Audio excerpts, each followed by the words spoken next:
Action from Aktion Studio, and we're gonna pick it up right where we left off, which is we were talking about projection mapping with this awesome new software called Mapio 2 Pro.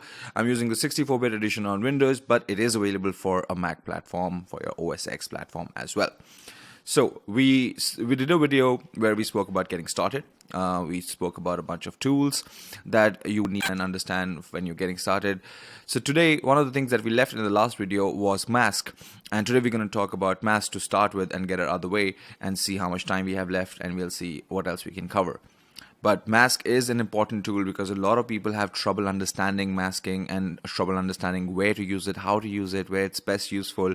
And people just sometimes tend to stay away from it. I have noticed it so many times.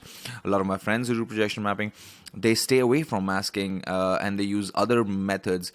Because in projection mapping, that is awesome. Like, it obviously depends on the software. But just like in design, when using Photoshop or when using After Effects or Premiere Pro, there's so many ways you can achieve the same result. The same goes for a lot of projection mapping softwares. You can achieve the same result by doing things in different ways.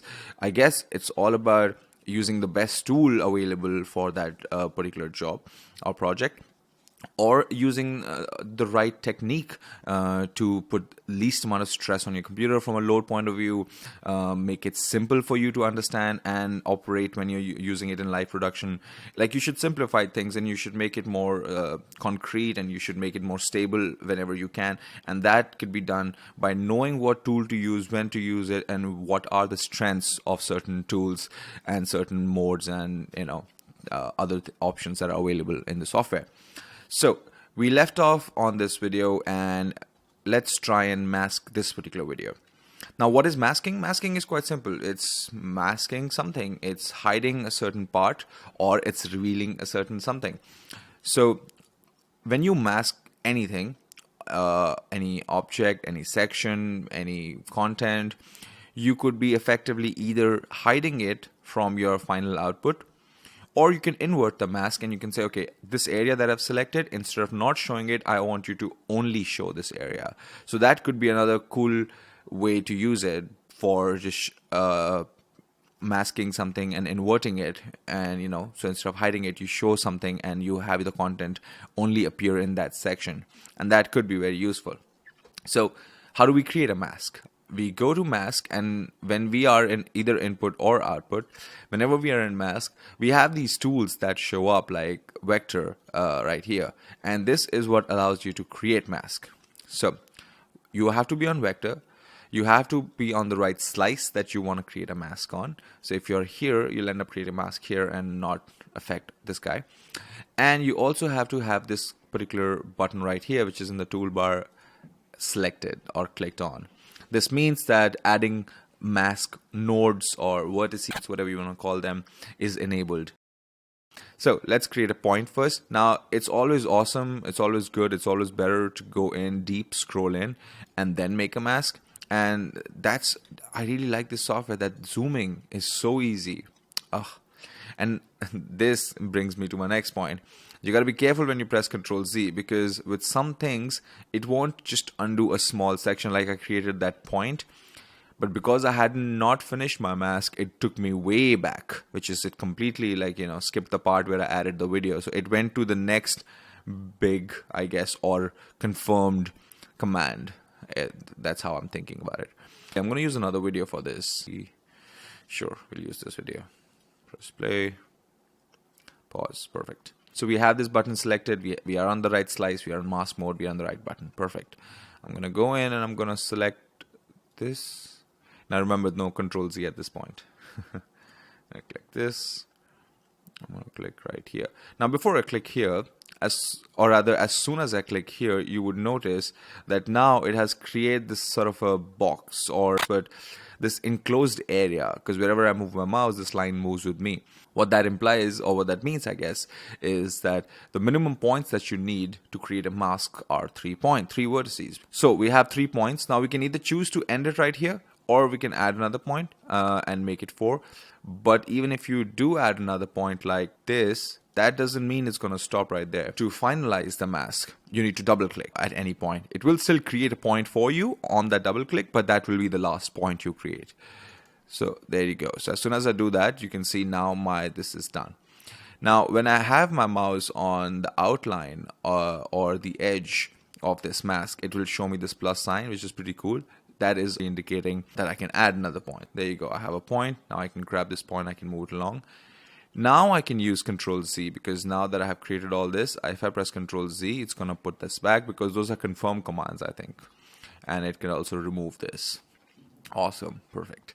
So now I have a mask. Let's see how that mask looks and what it does. For that, I think I should play the video. I think it's better that way. Okay. We're going to go to output. So you see in output, now only this section is hidden and it's not visible.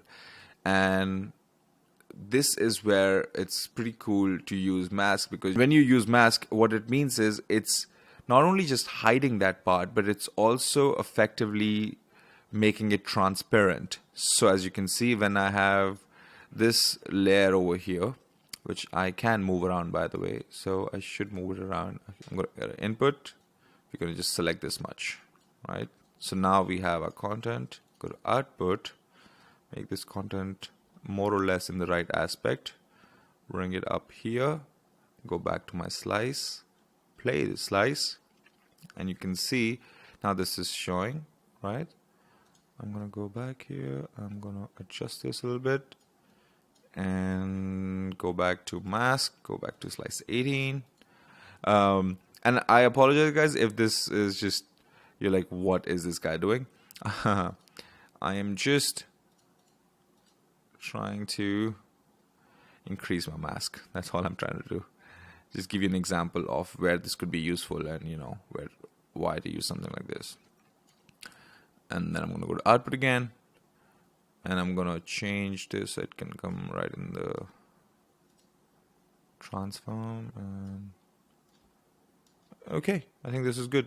So there you have it. I'm using mask, and by using mask, what I did was that this slice number 18, which has all these color and this video running behind it, was able to cut a part of it, like almost like making a window in it, right? By using that mask. And what that did was it allowed the content that was behind that layer or below that layer to show up. That is a perfect use of mask, in my opinion.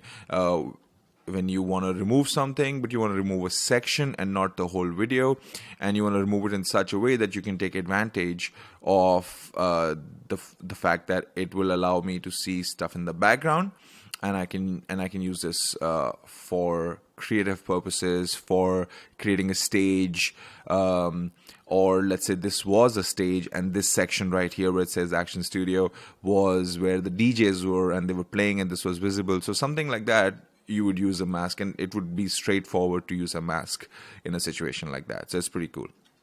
Okay, what else do we have in mask? So I'm in mask. We have the bitmap, we have browsers, we have split, but I'm in output. That's because. So I'm going to go back to input. I'm going to go back to vector, and let's see if we have anything here. To delete a point. To delete a point, let's say you have these points. You can simply click on the point, and you can click on this right here. As soon as you do that, the point's going to disappear. So that was mask in a normal traditional way. But let's try and invert the mask, and let's see then what happens. So I am still on my masking options. Now to invert the mask, I think I need to be in input mask vector, and now I have an option right here for invert. So mask properties, that's what I got to be in, mask properties. If I click on invert, now you see that this sort of the rest of my content became slightly darker, and this became its original color, and that indicates that now only this is the available visible section. So if I go to output, you can see that the only thing available is my masked area, which again is the very same concept that if you want to use, so if I take this slice and if I click on transform, if I move this down, go back to output, or vector, whatever. So you can see that in my final output, if I go display, you can see that the Aktion Studio is visible. You can see that those two boxes are visible, and that's because when I invert the mask, I end up removing everything that transparent. So anything below it is visible, anything any other slide, like right now there's just one, but if I were to duplicate or add more slices with more content, so let's do that. Let's add another content. Let's add source video. Let's just add something like a background. Bring it all the way down, which you can do by simply clicking and dragging. So when I go here on top, I can see all of this. If I click on this, which is the bottom layer, it will only show me this, but that doesn't mean it will not be outputting this. I mean, outputting those. It's just that it allows, when I click on a certain slice, it allows me to edit that slice, and if there is anything under that slice or over that doesn't overlap it, then I can see it. But with 19, the whole background is like this big thing, so it will definitely hide these two elements. And just to show you that it doesn't stop it from showing on the main output, you can see the screen. So even though right here for me it's completely just this one video that I'm looking at, but in the actual output you'll be seeing everything.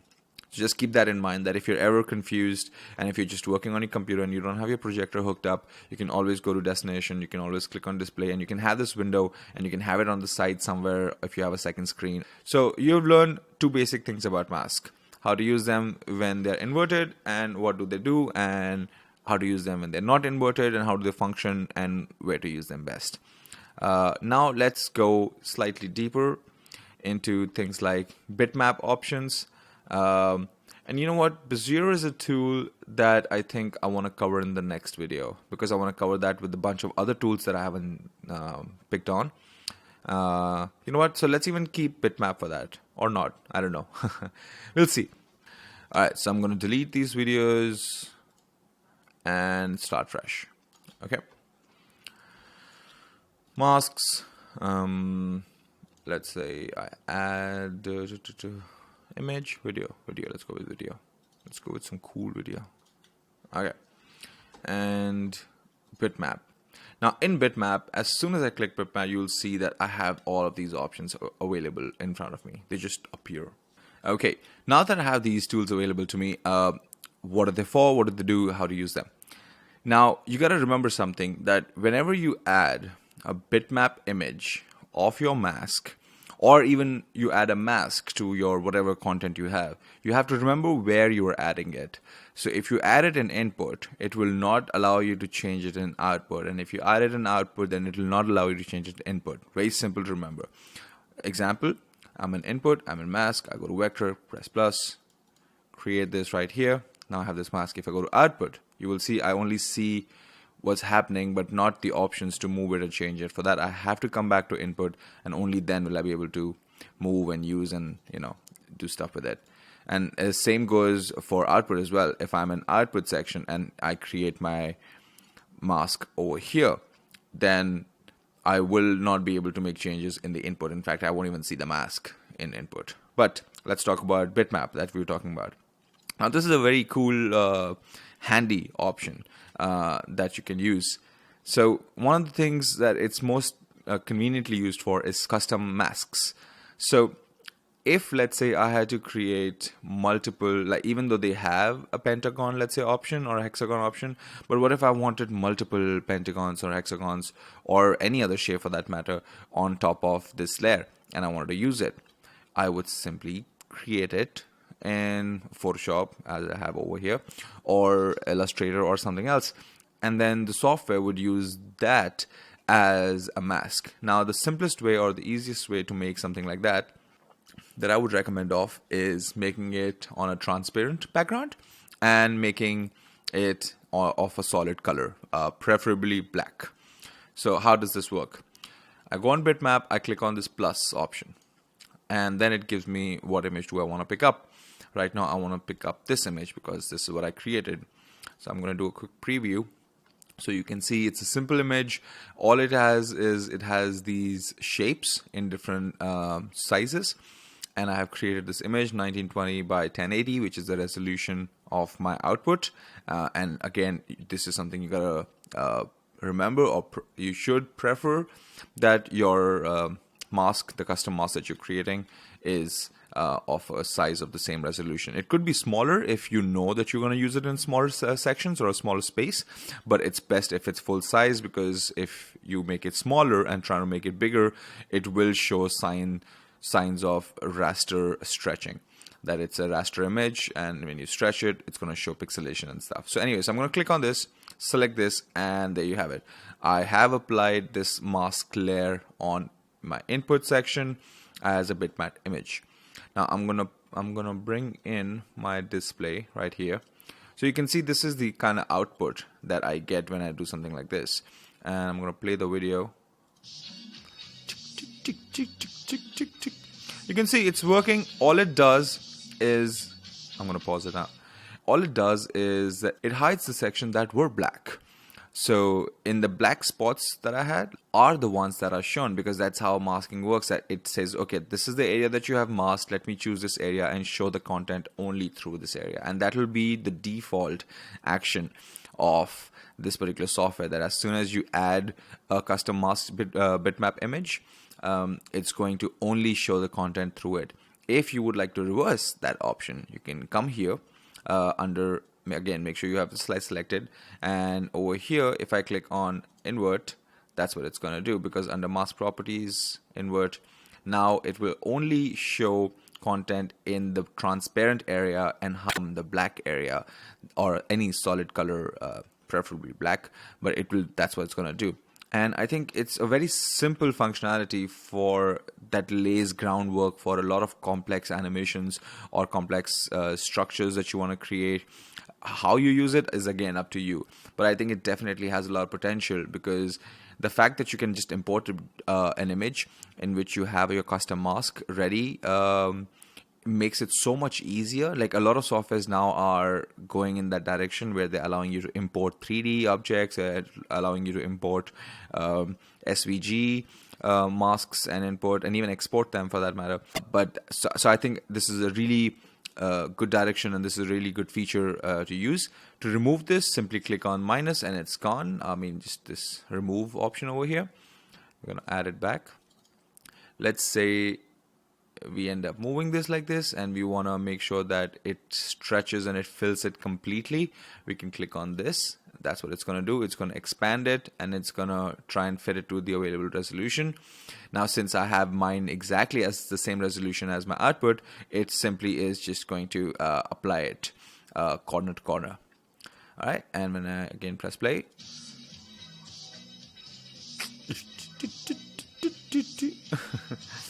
okay, oh, I clicked remove, but I can press Ctrl Z or not. Okay, so I'm gonna go back. I'm gonna add a video. This time, let's add this. Let's see how it looks like. Ooh, cool. So see, sometimes you get unintended cool creative things. So now I see this and I'm like, oh, this is nice. Now I can use this somewhere. So that's what bitmap does, guys. All you need to remember with bitmap is you got to remember, and actually with mask for that matter, that what section you're in, where you're applying the thing, how you're going to use it. Is it inverted? Should you use inverted mode? What mode you should use? Pretty much that's what it boils down to. You can obviously play with the other settings that are available, and that goes again for, if you see something that I haven't touched, just go ahead and bump it up and see what it does, see how it reacts. Does it do anything at all? Sometimes it would, sometimes it wouldn't. Threshold is used for, let's say, sometimes when the image, like you don't have black solids like I do, and you have a lighter color image, it could be useful to increase the never mind, I'll let you play with it, I'll let you try with it. But let me see if I can give an example of what I was talking about. So for that, I'm gonna just remove this. I'm gonna go add, let's say, this image. Now this image is not made for masking purposes. It's just a very cool, I think, white and black color and water kind of image. I'm gonna select this nonetheless. Now by default, it's gonna remove the white because it's gonna treat the white as transparent, so it's gone. Now when I increase the threshold, you can see it fills in the black. Well, it's going to do it all the way if I keep going, but what it does, it picks up on the existing solid color of the image, and it tries and fills it. So it's pushing the threshold of the color, and as you push it more and more, it's going to go out of the parts that it thinks is black, and it's going to change. So that's so like I said, play with these settings. You never know when what you find out and how you can use them in future. And what ended up happening was I ended up only talking about mask, which is okay. But I hope this section for mask is clear for you. The vector and the bitmap tools are the main tools for the masking. Now, like I mentioned in my very first video, that there are some pre-made mask slices, like for example these ones, where there is a certain shape already in it. So let's say if I click on the hexagon, I go to a source, go to video, let's say select this guy. Now you can see that in my hexagon I already have these points available in my mask, right? So I can either choose to move these masks around, or I can just use it as it is. Now I'm in my output section right now. I'm in a mask, but I can go to my slice, transform, and I can increase and use this. Looks pretty cool. Go back to mask, input, and this is where I can change the options if I want to just adjust a little bit. Looks pretty cool. Looks nice. Well, on that note, I'm going to end this video. Thank you so much once again for watching this long video. Good stuff. Have fun.